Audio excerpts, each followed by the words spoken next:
Agreed. സമ്മതിച്ചു. ദാ check. No condition.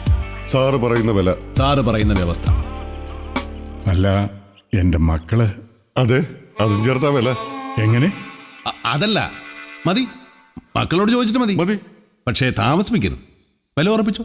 അതല്ല, ഈ വീട് വിൽക്കുന്നത് അവരെ അറിയിച്ചിട്ടല്ല. വീടെന്താ അവരുടെ പേരിലാണോ? ആണോ?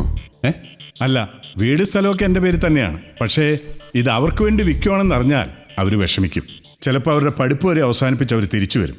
അവരുടെ കോഴ്സ് കഴിയാൻ ഇനി 6 മാസം വേണം. ബ്രദറിന് കാര്യം മനസ്സിലായോ? അതായത് 6 മാസം കഴിഞ്ഞ് രജിസ്ട്രേഷൻ നടക്കുന്നു അല്ലേ? രജിസ്ട്രേഷൻ കച്ചവടമൊക്കെ ഇപ്പം തന്നെ നടത്താം. പക്ഷെ ഞാനിത് വിറ്റൂന്ന് ആരെ അറിയിക്കാതെ നിങ്ങൾ 6 മാസം കൂടി പൊറുക്കണം. ഓ, പൊറുക്കണം, മനസ്സിലായി.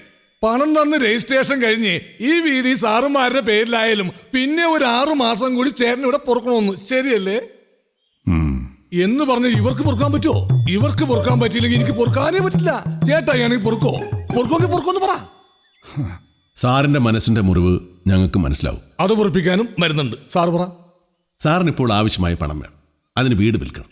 പക്ഷേ കുട്ടികളത് അറിയാനും പാടില്ല. അതല്ലേ? സാറിന് ഞങ്ങൾ പണം തരുന്നു. ഇനിയിപ്പോൾ എങ്ങനെ അറിയിക്കാതെ രജിസ്ട്രേഷൻ നടത്തിയാലും അത് പുറത്തു പോകും. സാറിന്റെ കുട്ടികൾ അതറിയും. അവർ വിഷമിക്കും. അവർ വിഷമിച്ചാൽ ഞങ്ങളും വിഷമിക്കും. ഞങ്ങൾക്ക് സാറിന് വിശ്വാസമാണ്. അതുകൊണ്ട് രജിസ്ട്രേഷൻ ഇപ്പൊ വേണ്ട. അല്ല, അത് ഒന്നുമില്ല. ആരും അറിയണ്ട ഒന്നും. പിന്നെ അതുവരെ ഞങ്ങൾ സാറിന്റെ കൂടെ ഇവിടെ താമസിക്കും. എന്താ? വാടകയ്ക്ക്. വീടിന്റെ മുകൾ വശം ഒഴിഞ്ഞു കിടക്കയില്ലേ ഇവിടെ? ഏതായാലും സാർ ഇവിടെ ഒറ്റയ്ക്കാം. സാറിന് വയസ്സുകാലത്ത് ഒരു കൂട്ടിന്, പിന്നെ ഒരു 2000 രൂപ വാടകയും കിട്ടും. അങ്ങനെ പറഞ്ഞാൽ മതി. എന്താ? നിങ്ങൾക്ക് ബുദ്ധിമുട്ടാവില്ലേ? ഏയ്, ഒന്നുമില്ല. പല വേഷങ്ങളും കിട്ടിയിട്ടുണ്ട്. ഇതും അതിലൊരു വേഷം. ഒരു നല്ല കാര്യത്തിന് വേണ്ടിയല്ലേ സാറേ? ഇതൊക്കെയല്ലേ സാറേ ഒരു കോളേജ് ലൈഫ്. Thank you. എങ്ങനെയാണ് നന്ദി പറയേണ്ടതെന്ന് അറിയില്ല. No thanks. ദൈവമാണ് നിങ്ങൾ ഇവിടെ കൊണ്ടുവന്ന് എത്തിച്ചത്. I love you. I do. വെറുതെ പറഞ്ഞിട്ടുണ്ടെങ്കിൽ വാ. എന്താ ലൗസീന? ബ്രദർ ഇങ്ങനെ വഴക്കിട്ടിരുന്നാലോ? എന്റെ ബ്രദറെ അങ്ങനെ എല്ലാ കാര്യവും എല്ലാവരോടും ചോദിച്ചിട്ട് ചെയ്യാൻ പറ്റുമോ? ബ്രദർ ഒന്നും പറയണ്ട. ബ്രദർ ഈ ഒരു കോയിലേർപ്പാടായി പോയി. എന്തുറപ്പില്ല ബ്രദർ ഉള്ളത് മുഴുവനാക്കി ഇട്ടുകൊടുത്തത്. ബ്രദറെ, അത് അപ്പ ദൈവം തോന്നിപ്പിച്ച ഒരു ബുദ്ധി. സംഗതി ആയിട്ടില്ലേ? പിന്നെ ഏറ്റ് ബ്രദറിന്റെ ബുദ്ധി ഏറ്റ്. ബ്രദർ ഇപ്പൊ അങ്ങേർക്ക് ദൈവമാണല്ലോ. നിങ്ങളുടെ ദൈവം കൊണ്ട് എത്തിച്ചാണെന്നാണല്ലോ അങ്ങനെ പറഞ്ഞത്. ബ്രദറെ, നിങ്ങളെ എന്ന് പറഞ്ഞത് നമ്മുടെ രണ്ടുപേരെ ഉദ്ദേശിച്ചല്ലേ? എന്നിട്ട് ബ്രദറിനെ മാത്രമല്ല അങ്ങനെ കെട്ടിപ്പിടിച്ചുള്ളൂ. അതാ ബ്രദർ എന്താ ഇങ്ങനെയൊക്കെ പറയുന്നത്? എന്നെ കെട്ടിപ്പിടിച്ച ബ്രദറിനെ കെട്ടിപ്പിടിച്ച പോലെ തന്നെയല്ലേ? എന്നിട്ട് ഇന്നലെ രാത്രി വെള്ളം അടിച്ചപ്പോ കണ്ടില്ല. ഒരാൾക്കുള്ളത് കൊണ്ട് അത് ഞാൻ അടിച്ചോട്ടെ ചോദിച്ചോ. ബ്രദർ എന്താ പറഞ്ഞത്? സമം സമം, രണ്ടുപേർക്കും സമം സമം. അയ്യേ, കണ്ടുപിടിക്കുന്ന പോലെയാണോ ഇത്? അത് പറയണ്ട. ഒക്കെ ഭംഗിയായിട്ട് നടക്കും, എനിക്ക് ഉറപ്പാ. പിന്നെ ഇനി ബ്രദറിന് സംശയമാണെങ്കിൽ ഞാൻ പോയത് തിരിച്ചു വാങ്ങിച്ചോണ്ട് വരാം. എന്താ ഞാൻ പോയി വാങ്ങിക്കട്ടെ? വേണ്ട. ബ്രദറിന് ഉറപ്പാണെങ്കിൽ വേണ്ട. പക്ഷെ ഉറപ്പാണോ? ഉറപ്പ്. 2 ദിവസം കൂടെ കഴിഞ്ഞാൽ നമ്മുടെ സാധനങ്ങളൊക്കെ വന്നാൽ നമ്മൾ ആ വീട്ടിലേക്ക് താമസം മാറ്റും.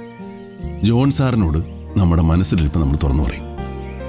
അദ്ദേഹം സന്തോഷം കൊണ്ട് ഓടിച്ചാടി ചെന്ന് തന്റെ മക്കളെ ചേർത്ത് പിടിച്ച് പറയുന്നു, തങ്ങളുടെ ജീവിതത്തിൽ ഒരു വലിയ പ്രതിസന്ധി ഘട്ടത്തിൽ തങ്ങളെ സഹായിച്ച വിശാല ഹൃദയരായ നമ്മളെക്കുറിച്ച്, 2 സുന്ദര കുട്ടപ്പന്മാരായ നമ്മളെക്കുറിച്ച്.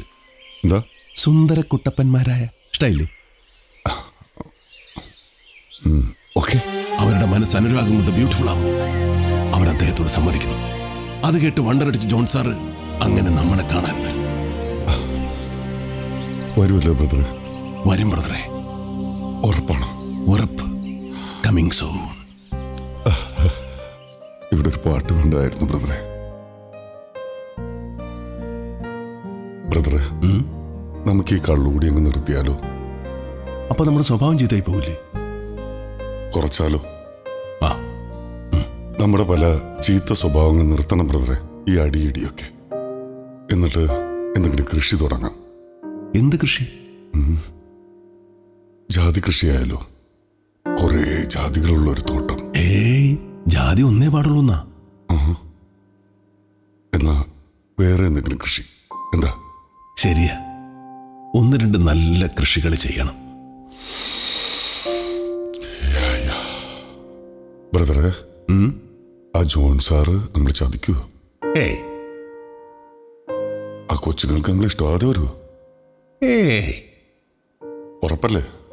പിന്നെ എന്നാ പിന്നെ ഗുഡ് നൈറ്റ്. ഈശോയെ. ഛേ. ഛു, വെറുതെ ഓരോന്ന് ചോദിച്ച് മനുഷ്യന്റെ ഉറക്കം കളഞ്ഞു. അതെ ബ്രദറെ, ബ്രദറിന്റെ ഉറപ്പ് കിട്ടിയപ്പോഴേ എനിക്ക് സമാനമായത്. ഇപ്പൊ നല്ല ഉറക്കം വരുന്നുണ്ട്. ദേ കാലത്ത് നിന്നിട്ട് എക്സസൈസ് ചെയ്യാനുള്ള കിടന്നുറങ്ങാൻ നോക്കി. അല്ല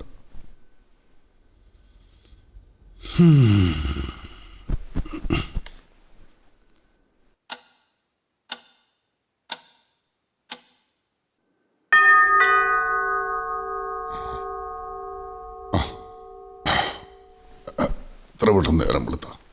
ബ്രദറെ, പള്ളിയിൽ 1 മണി അടിച്ച് വാ, വ്യായാമം ചെയ്യാം. എനിക്കും കൂടെ വേണ്ടി ബ്രദർ ചെയ്താൽ മതി. ആ, നാളെ എൻ്റെ ബ്രദർ ചെയ്തോളണം കേട്ടോ. ഈശോയെ, മസിലൊക്കെ പെരുത്തു വരണേ. എൻ്റെ അമ്മ ഭാരം കൂടിയാ എനിക്ക് ബ്രദറിന്.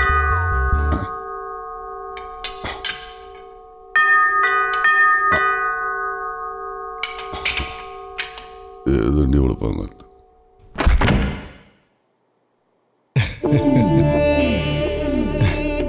ഇതുവരെ ഉറങ്ങിയില്ലേ? വിജയാഘോഷമായിരിക്കും അല്ലേ? മനസ്സിലായില്ല. നിങ്ങളാണല്ലേ ജോൺ സാമുവലിന്റെ സ്പോൺസേഴ്സ്? അതെ, നമ്മളാരാ? ഞാൻ ഐസക്, ഇത് ആൽബർട്ട്. കുറച്ച് കുഴപ്പക്കാരാ. ഓഹോ, എന്നാ പിന്നെ കുഴപ്പക്കാരി ചെയ്യില്ലേ? കിടക്കണമായിരുന്നു. ഇവിടെ കിടന്നു, പക്ഷേ ഇനി അവിടെ കയറി കിടക്കാൻ നോക്കരുത്. ആ ജോണിന്റെ വീട്ടിലെ. അല്ല, അങ്ങനെ കേട്ടു. 2 പെങ്കൊച്ചുങ്ങളുള്ള വീടാ അത്. അവരാണെങ്കിൽ ചിലപ്പോ ഞങ്ങളുടെ വീട്ടിലേക്ക് വരാനുള്ളതാ. ഇറങ്ങി പോടാ അവിടുന്ന്. നീക്കെന്താ ഭീഷണിപ്പെടുത്ത? ഏയ്, അവന്മാരാണ് ബ്രദറെ. ഏത്? നമ്മുടെ ജോൺ സാറിന്റെ മക്കളെ പൊക്കാൻ നടക്കണ അല്ലേ? മറ്റവൻ പറഞ്ഞ ഗജപോക്കറികള്. പറഞ്ഞോണ്ടല്ലോ. ഏയ്, ഇവന്മാരെ നമ്മൾ ഉണ്ടാക്കുന്നു.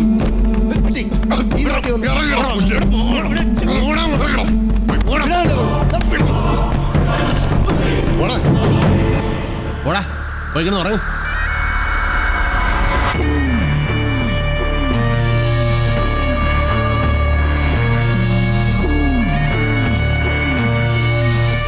എന്താടാ?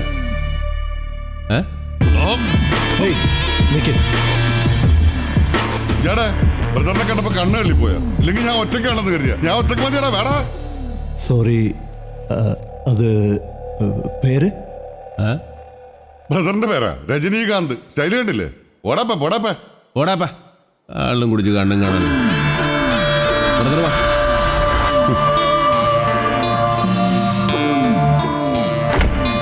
എന്താ ഏട്ടാ, എന്താ പ്രശ്നം? ഏയ്, ഒന്നുമില്ല.